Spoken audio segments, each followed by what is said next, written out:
Hello, my friends, and welcome back. Thank you very much for being with me again today. I said this before, and I will say it now even more because I have more evidence to support my claims, and that is the Ukrainian government, will come after their Ukrainian citizens who live abroad to, to draft them into the military to fight for their country. All right? Let me show you this article coming from Russia today. On the 20th of February 2024, Kiev has right to demand return of draft dodgers. United Nations. Top Ukrainian officials have been urging European countries to extradite men of fighting age. Remember when, what's his name, Umerov, the defense minister of Ukraine said, "We know where you're at." But no. We're not threatening you, but we know where you're at. Oh, coming from you, do you see his face? Holy moly. Macaroni, he's serious about it. Ukraine has the right to demand the return of male refugees who are evading the draft. UN official Philippe Leclerc. Are you the son or whatever? What was the name? What was the Leclerc? I think he's. And you tell me that these guys are not working in families, in dynasties?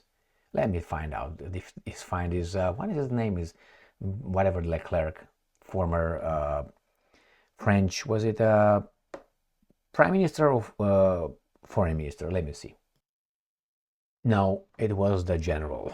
All right, so it was just well, I knew, I couldn't remember. I know they had a tank, Leclerc, but I thought that he was a prime minister. I looked at foreign minister, prime ministers, presidents, couldn't find him. I found him obviously as Philippe Leclerc, the general. All right, whatever. He was killed in Algeria in what was it, 40-something, 47, I think, in an air crash. Nevertheless, let's keep going with this one. He added that military mobilization in Ukraine does not constitute persecution, meaning legal protection for draftees can theoretically be reviewed. Kiev declared general mobilization in February 2022, barring eligible men aged between 18 and 60 from leaving the country. Nevertheless, thousands have managed to flee illegally since then, with that number allegedly on the rise in recent months. In December, Ukraine President Vladimir Zelensky claimed that the military leadership had proposed calling up an additional 450,000 to 500,000 people. The country's parliament is currently deliberating on the new mobilization law. Appearing at the press conference via video link on Tuesday, Leclerc, who serves as the United Nations High Commissioner for Refugees, Regional Director for Europe, said Ukraine, and I'm quoting, has every right to mobilize its population, including refugees of fighting age residing abroad. So he noted that people can still, quote-unquote, theoretically refuse to take up arms on the basis of their moral or religious convictions in Ukraine, but added that it is difficult to exercise that right in practice. That means you have the right, but we can take your right because it's not a right, it's a temporary privilege. Late last month, Zelensky called on the German government to stop financially supporting Ukrainian refugees on its soil and divert the cash to Kiev instead. He's a Zelensky Stein, isn't he? Zelensky's senior aide Mikhail Podolyak had also argued that no one should be allowed to sit out the conflict with Russia abroad. He suggested that consultations should be launched with the host nations on whether Ukrainian draft dodgers can further get temporary residence permits, have certain preferential treatment, or get aid. In those places, German Justice Minister Marco Buschmann, let's see who this guy is, okay? We're going to find out, was quickly to stress that it will not be the case that we are now forcing people get drafted or join the military service against their will. In January, Estonian Prime Minister Maria Kallas instead insisted her country would not hand over Ukrainian men to the authorities in Kiev. Her remarks came after Interior Minister Lauri Lanemets suggested that Tallinn could track down Ukrainians fit for combat duty and hand them over. Last month, Russian Ministry of Defense estimated that Ukraine has lost more than paparapa. Okay, my friends, so these guys are starting to get the ball rolling, I think. So here is the German guy, Marco Buschmann. All right, and he's a German lawyer, and nothing too much to see here. I didn't look too deep into his past, but doesn't really matter actually, right? But sometimes, or most of the time, you can find from people's early life.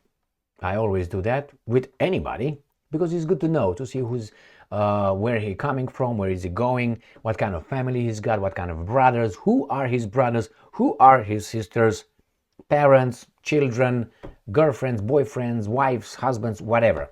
You need to know that. It helps because you can connect them and say, oh, Jesus Christ, look at that. Many times those things were revealed like that. One clear example, contemporary example, is the so-called conservative study think tank, Institute for the Study of War, located in Washington, D.C. So fantastic. It's a think tank. It's a study. Blah, blah, blah, blah, blah.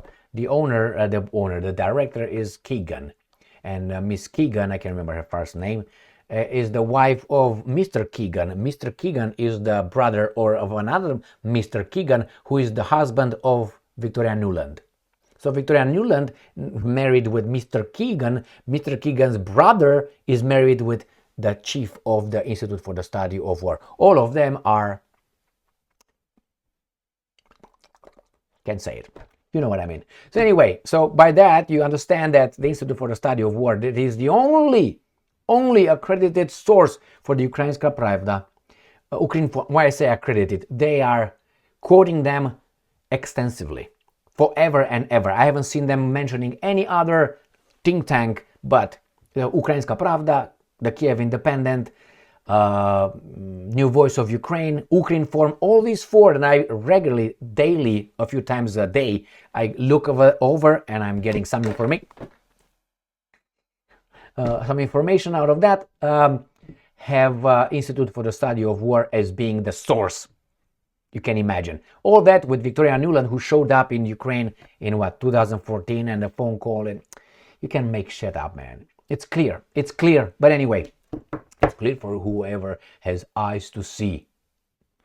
So, they will move forward with this if the war doesn't end by then, and they will start saying that, hey, you're a bad person, you're doing something illegal, you don't love your country, blah, blah. They will try first to say that you are somehow morally defective and you are not allowed to have any decisions based on your moral values or anything like that. No, you can't. Why? Because they're in charge of you somehow, but hey, you're a free person. But Emil, the social contract, well, here is, you can't do that.